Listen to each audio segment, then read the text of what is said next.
अस्सलाम वालेकुम, क्या हाल चाल है? उम्मीद है सब ठीक-ठाक होंगे और सेहत और ईमान की बेहतरीन हालत में होंगे। अल्लाह पाक आप सबको और मुझे अपने हिफ्ज़ व अमान में रखे और तमाम आफ़ात और बुराइयों से बचाए, आमीन सुम्मा आमीन। बिस्मिल्लाहिर्रहमानिर्रहीम। तो चलें जी, जैसा कि मेरे हाथ में हरे-हरे पत्ते पकड़े हुए देख के आपको पता चल ही गया होगा कि आज हम पका रहे हैं साग। मैं ना साग वगैरह काट के बैठ चुकी हुई थी और ये मैं बाथू बना रही थी, तो बाद में मेरे दिल में ख़्याल आया कि चले मैं आप लोग के साथ ना साग की रेसिपी शेयर करती हूँ, क्योंकि बहुत सारे लोग ना बहुत सारे तरीक़ों से साग बनाते हैं। अच्छा, ये देसी सरसों का साग है, हम देसी सरसों का साग ही बनाते हैं। ये साग ना मीठा नहीं होता। कुछ लोग जो हैं वो, बल्कि ज़्यादा लोग जो हैं वो मीठा साग, जिसको पीली सरसों का शायद साग कहते हैं, वैसे हमने कभी वो नहीं बनाया, लेकिन ज़्यादा घरों में वो भी बहुत ज़्यादा लाइक किया जाता है। जैसे हम सोचते हैं कि पता नहीं ये मीठा साग कौन खाता होगा, लेकिन हमने सुना है कि ज़्यादा लोग वो मीठा साग भी पसंद करते हैं। तो ये हम देसी सरसों का साग बनाते हैं। हमारी अम्मी के घर भी यही साग बनता था, और आगे जब मेरी शादी हुई ना, तो मेरे ससुराल में भी यही साग पसंद किया जाता था। ये साग है, देखें, इसको मैंने अच्छी तरह ना इसकी गंदलें वगैरह साफ़ करके, तो इसको मैंने मोटा-मोटा काट लिया था। और ये पालक है।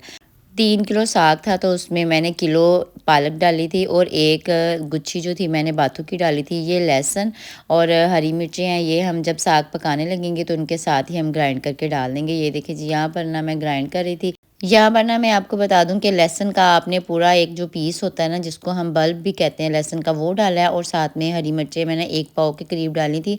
आप अगर ज़्यादा स्पाइसी साग खाते हैं तो आप इसको आधा किलो भी कर सकते हैं।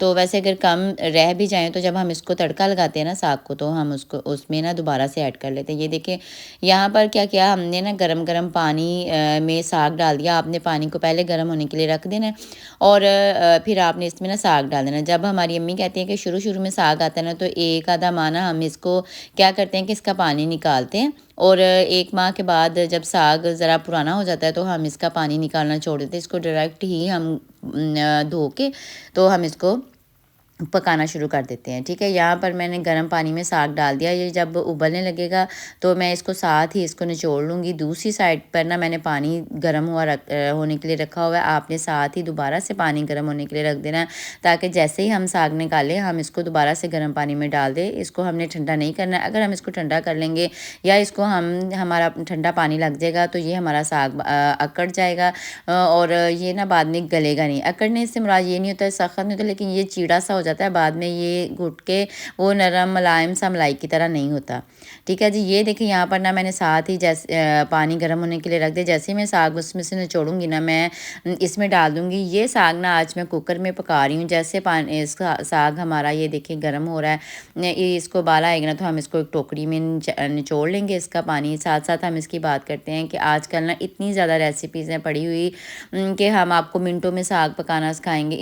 इन चीज़ों ने, इस तरह की फ़जूल रेसिपीज़ ने, यकीन करें, हमारे रवायती खानों का जायका और शक्ल सब कुछ बिगाड़ के रख दिया है, ठीक है जी। यहाँ पर देखिए साग उबल रहा है, मैं इसका पानी अब निकालूंगी इस स्टेज के ऊपर, क्योंकि हमने इसको ज़्यादा नहीं उबालना है, सिर्फ इसको हमने थोड़ा सा इसको उबालना है। वो भी साग जब हमारा शुरू में नया सीज़न में आता है ना, तब हमने 1-2 दफ़ा इसका पानी निकाल लेना है, बाकी उसके बाद हम इसको डायरेक्ट ही पका सकते हैं, ठीक है जी। बात कर रहे थे इनकी रवायती शक्लों की।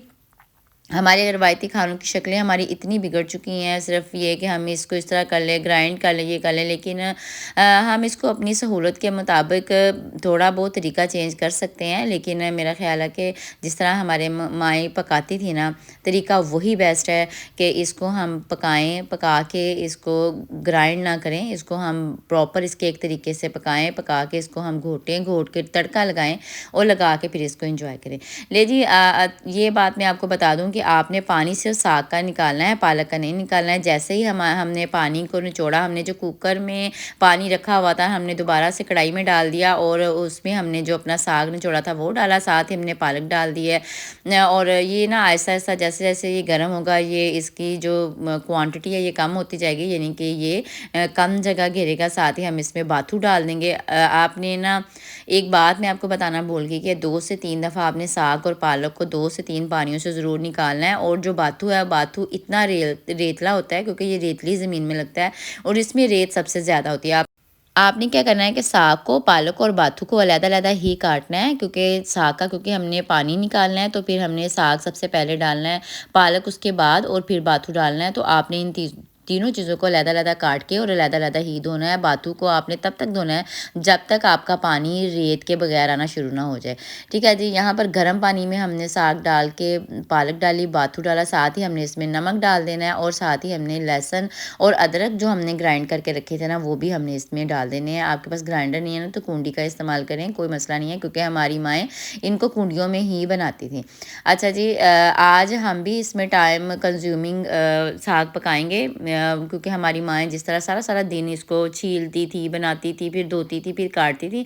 हमारे पास आजकल इतना टाइम नहीं होता। हमारी जो है ना, मेरा ख़्याल है कि हमने अपनी मुश्किलात इतनी खुद ही बढ़ा ली, हमारे काम इतने ज़्यादा हैं कि हमारे पास ना इतना टाइम नहीं होता। दूसरा ये है कि हमारी माएँ जो होती थी, वो दूसरे चूल्हे के ऊपर बनाती थी। हमारे तो आजकल गैस के इतने लिमिटेड आवर्स हैं, यकीन करें कि हमारे पास इतना टाइम होता ही नहीं है कि हम इनको पुराने तरीक़ों से पकाएँ। इसलिए मेरा कुकर ना थोड़ा-सा छोटा था, तो मैंने क्या किया कि इसको पहले इसकी थोड़ी-सी ना इसकी जो क्वांटिटी है ना, वो कम करूँगी, फिर मैं इसको कुकर लगा दूँगी। यहाँ पर मैं तड़के की तैयारी कर रही थी। ये है हरा लहसुन इसमें डाल रही हूँ, आपने दूसरा लहसुन डाल लेना, साथ में प्याज़। प्याज़ ऑप्शनल है, हमारी अम्मी नहीं डालती थी, हमारे ससुराल में डाला जाता था, और साथ में अदरक। इसको हम ना कूंडी में पीस लेंगे। ये देखिए, यहाँ पर जैसे ही मेरा साग इतना हो गया ना कि मैं इसको कुकर में डाल सकती हूँ, तो मैंने इसको उठा के कुकर में डाल दिया। 1 घंटे की मैंने इसको स्टीम लगाई ना, तो ये देखें इसके जो गंदले हैं और इसके जो हमारी अम्मी तो इसको गंदल ही कहती हैं, आप लोग क्या कहते हैं ज़रूर बताइएगा।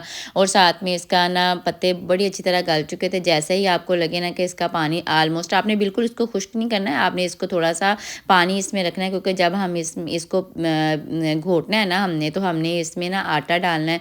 आटा आपने ज़रूरत के मुताबिक डालना है। आटा हम इसलिए डालते हैं कि हमारा जो साग है ना, वो मिल जाता है आपस में, मलाई की तरह, मक्खन की तरह का। अगर आप चाहते हैं ना कि हमारा साग मक्खन मलाई की तरह आपस में घुटा और मलाई की तरह महसूस हो, तो आपने इसमें ये लाज़मी डालना है। हमारी माएँ इसको अल्लन कहती थी और हम इसको आटा कहते हैं। तो कुछ लोग ना इसको इसके बगैर भी पकाते हैं, लेकिन वो ना बिखरा-बिखरा सा रहता है। यहाँ पर जो हमने लहसुन, अदरक और प्याज़ पीस के रखा था, उसको हम ब्राउन कर लेंगे। उसमें अपना साग डाल के इसको तड़क लेंगे और इसको एंजॉय करेंगे। मिनटों में तो नहीं, लेकिन 2 घंटे तो इसको लाज़मी लगते हैं। उम्मीद है आपको मेरी रेसिपी पसंद आएगी। लाइक कीजिए, शेयर कीजिए, प्यार से कमेंट कीजिए, मुझे सब्सक्राइब कीजिएगा।